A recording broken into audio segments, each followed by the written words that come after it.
Here is the first of a couple of videos I'm going to be doing over the next couple of weeks, reviewing the Nintendo Switch. This bad boy right here.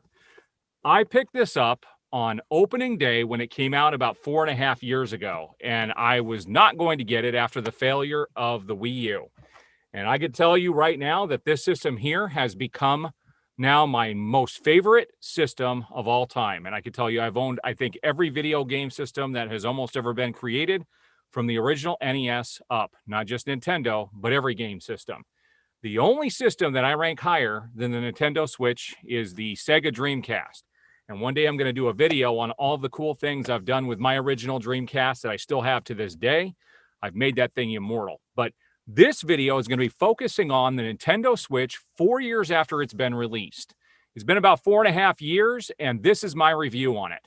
I'm going to split this review into two parts. This first part, I want to get the bad out of the way because this system is not perfect, and I want to talk about what my issues are with this system.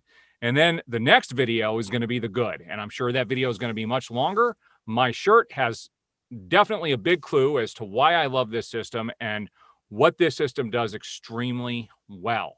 If you don't know what shmups are, you might want to look ahead of time before I do that video, because I'm going to be talking about all the amazing shmups they have for that system.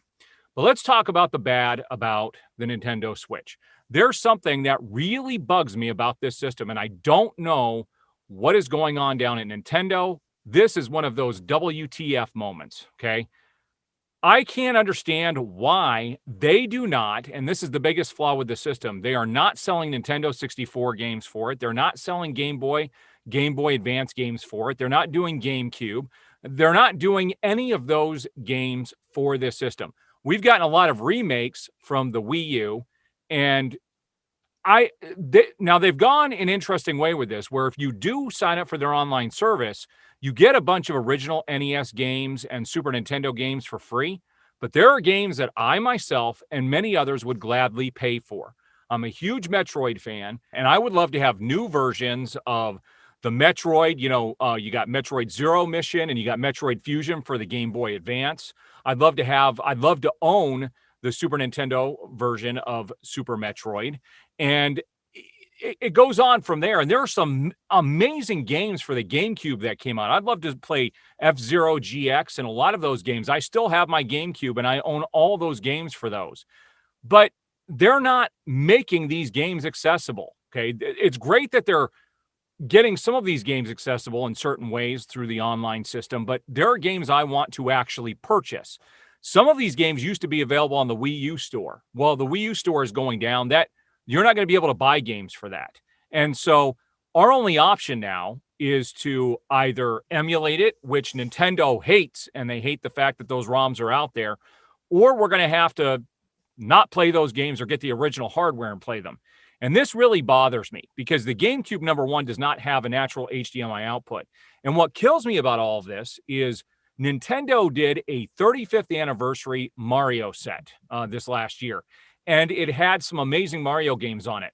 One of those was Super Mario 64. You had Super Mario Sunshine, and you also had some games from the couple of games, well, one, Mario Galaxy from the Wii. So you know what? The system is very capable of playing those games.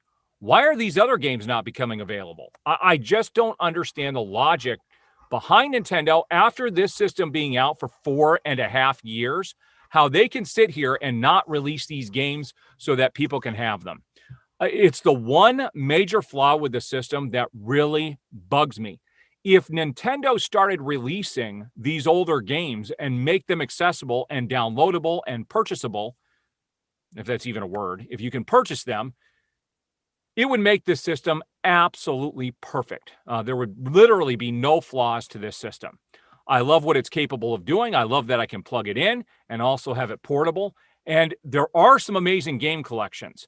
And I'm going to talk about that when I talk about what's good about the Nintendo Switch. They do have a bunch of collections of a bunch of old games, and I own a lot of those. I actually own more games for my Nintendo Switch than I've ever purchased for any other game system that I have ever owned. So again, my only flaw with this is that they're not going into their back catalog and giving us the games that we want.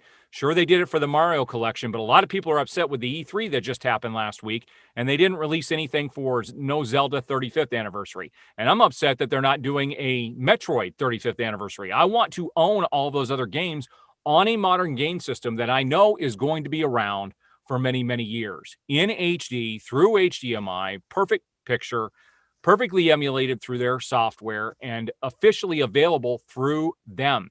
Nobody else is getting that money. Nintendo is getting that money, but they refuse to go into that catalog and give us those games. I'd love to hear what are your gripes about the Nintendo Switch? I don't want this to be about the good. I want to see comments. I want to see what you guys think about the Nintendo Switch. Where do you think they could improve? And I'm not looking for comments like, they keep releasing these same systems they did on the Wii U for $60. Look, I've heard that that's an argument. That's an argument that's been going on for many, many years now, ever since it got released and they started doing that. But I'll gladly pay for those games because you know what? Most people didn't buy into the Wii U. I did not. And those games are becoming available. And I got to tell you, Donkey Kong Tropical Freeze was one of the best games I've played on this system, and I was glad to pay the money for that game, and it ended up being amazing. So if you haven't played that game, it's a lot of fun. But I want to hear what you guys think are the issues with the Nintendo Switch. It's been 4.5 years now, and I think we can all talk frankly about the system. It's still going strong, and I expect the system to be out for a decade or longer, with especially as strong as those sales are. But again, it just boggles my mind that they will not release these back catalog games. It's driving me insane. It is so frustrating as a Nintendo fan and a game fan not to be able to go into that back catalog and be able to play those games. I had fun playing F-Zero GX on the GameCube, and I could still pop it in today, but it's not in HD. It's not crystal clear. It's not in today's format. I want it on a new modern system that is playable. Nintendo, let's make it happen. It's about time. All right, if you guys like this video, please hit the like button, subscribe, hit that notification bell, and I will be reviewing the good about the system coming up within the next week or so.